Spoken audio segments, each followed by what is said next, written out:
কবরের ভিতরে আপন নবী মুহাম্মদ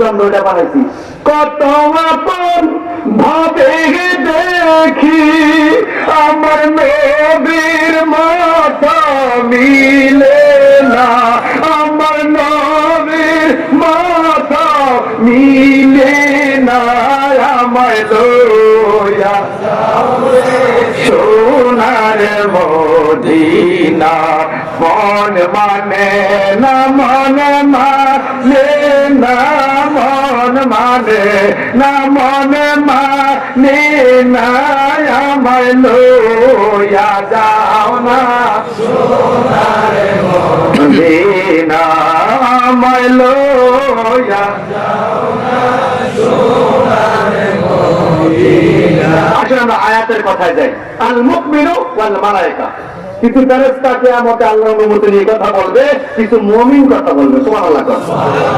এই মুমিনের মধ্যে কারা আস-সালিহিন আস-সালিহিন ওই আয়াতের সাথে কোরআন দিয়ে কোরআনের আয়াত কোরআনুল কারীমের তাফসীরের সিস্টেম হলো আগে কোরআন দিয়ে কোরআনের আয়াত করতে হবে। কোরআন শরীফ তাফসীর করার চারটা মূল নীতি রয়েছে। এক নাম্বার মূল নীতি হলো আত-তাফসীর কোরআনুল কারীম বিল কোরআনুল কারীম কোরআন দিয়ে কোরআনের আয়াতের তাফসীর একই আয়াতের তাফসীর আরেক আয়াত দিয়ে কি হয়েছে।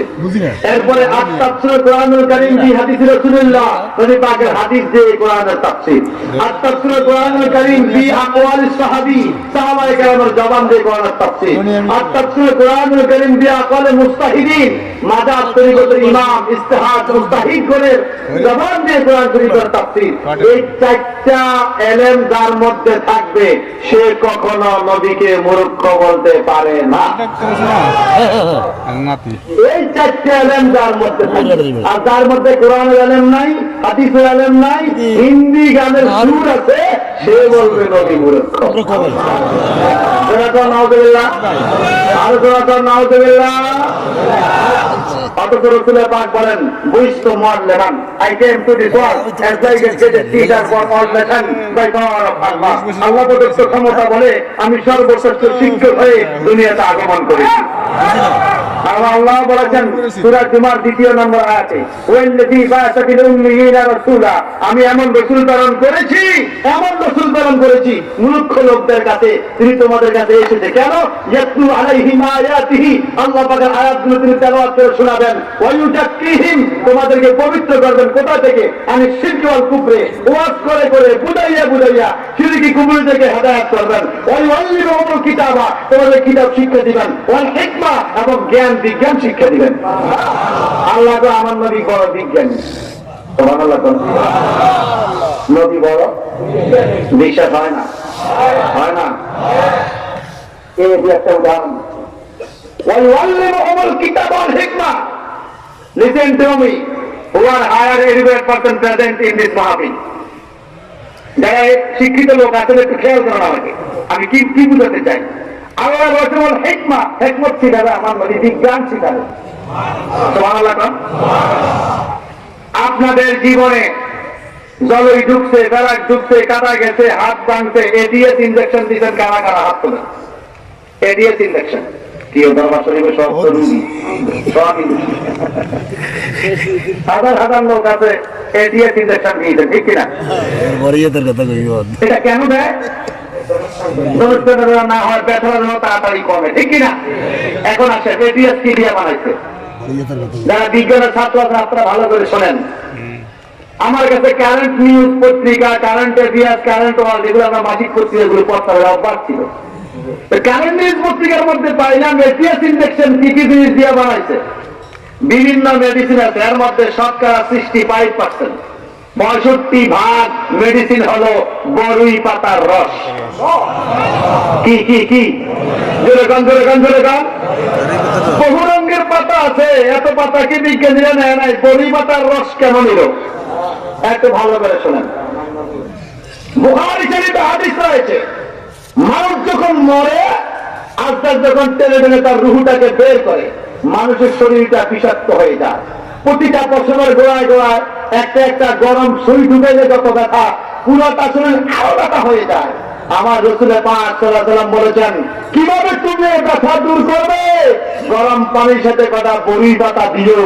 বড়ি পাতার রস যদি আমার উম্মতের পশমের গোড়া গোড়া ঢুকে, মৃত্যু ব্যক্তির শরীরের ব্যথা দূর হয়ে যাবে। বিজ্ঞান আবিষ্কার করেছে বড়ি পাতার গুণাগুণ না হয় 100 বছর হবে। আমার নবী কত বড় বিজ্ঞান আরো 1450 বছর আগে বড়ি পাতার গুণের কথা নিজের জবান দিয়ে বলে গেছে। এজন্য আল্লাহ বলেছেন ওয়ায়ুআল্লিমুহুমুল কিতাব ওয়াল হিকমা, আমার নবী বিজ্ঞানও শিখাইছে। আরো করে কম। আর একটা বলে আমি সামনে যাচ্ছি, কষ্ট বেশি হয় আমার টাইমে একটা বলতো ঠিক আছে, তার কথা একটা। আচ্ছা একটু শোনেন, আপনার মনোযোগ দিলে আমার কাছে ভালো লাগবে। উনি আল্লাহ দরবারে যতক্ষণ থাকি ততক্ষণ তো ব্যস্ত টুকের মধ্যে আছি। সুবহানাল্লাহ বলেন। আমি আজকে বলছি ফাদখুলি ফি ইবাদি ওয়াদখুলি জান্নাতি। আমি এত কাছে ওখানে যাই নাই, আমি যাচ্ছি অল্প সময়ের মধ্যে। রাসূল পাক সাল্লাল্লাহু আলাইহি ওয়াসাল্লাম আর কি শিখাইলেন? আপনারা বলেন, কুকুরে পাত্রে মুখ দিলে পাত্রটা কয়বার ধুইতে হয়? 7 বার। যুবক ভাইরা জবানটা খুলে বলেন, কয়বার? 7 বার। আপনি কোন 7 বার, কিন্তু আবু দাউদ শরীফ কিতাবুত তাহারা 86 কিতাব, ওখানে লিখেছে সামানিয়াতু বিত্তুবা, 7 বার 2 বার পানি দিয়া, সামানিয়া মানে 8ম বার, সামানিয়াতু বিত্তুবা 8ম বার 2 বার বালু দিয়া ঘেঁচিয়া 7 বার দেওয়ার পরে 8ম বার 6 বার বালু দিয়া ঘেঁচে দিও। আমার নবী এই কথা বলে গেছে। এখন বিজ্ঞানীরা এটাকে গবেষণা শুরু করছে, কারণটা কি? বিড়ালের পাত্রের মধ্যে মুখ দিলে কয়বার করে? হ্যাঁ, আমরা 2 হয়তো চট লাগিয়েছেন না, কিন্তু বেকার মাযাবের তরিকার ফয়সালা হলো বিড়ালে কোনো খানার মধ্যে মুখ দিলে সেটা খাওয়া যায়। খাওয়া কি খাওয়াটা আমাদের খারাপ লাগে এই জন্য খায় না, কিন্তু খাইলে যায় হবে। আর কুকুরে খানা না, খালি মাত্র মুখ দিছে, এটা 7 দিন দিতে রাখছে। কথা কথা ঠিক কিনা? আপনারা বিভিন্ন গ্রাম এলাকা থেকে আপনার বিভিন্ন ডিস্ট্রিক্টের মানুষ আছেন, ভালো করে শোনেন। কোন মা বোনকে বলবেন কুকুর যদি পাত্রের মধ্যে মুখ দেয়, দেখবে অনেক মা বোনরা 7 দিন পর্যন্ত পাত্রটা ভিজে রাখে, হয় না?